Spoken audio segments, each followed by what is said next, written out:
Welcome to Richard Cabile YouTube channel, and for today's tutorial, I will be teaching you on how to insert a SIM card on iPhone X. But first, kindly subscribe to this channel and don't forget to hit the subscribe button and the bell to notify you for the new updates. And let's start.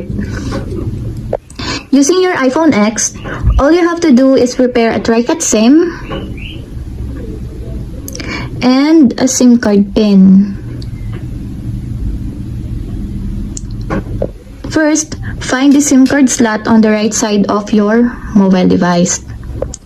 You can easily identify it by finding a small circle that a pin can fit.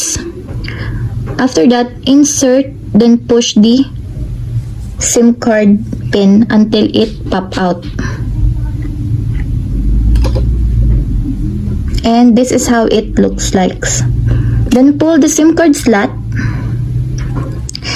and get your SIM card.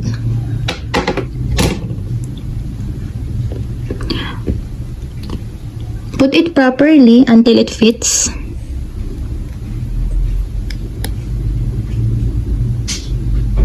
Then insert it again to the SIM card slot.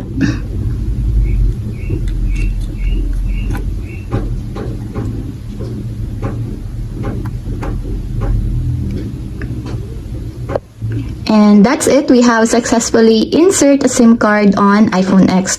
If you have a question, kindly comment down below and don't forget to hit the subscribe button and the bell to notify you for the new updates.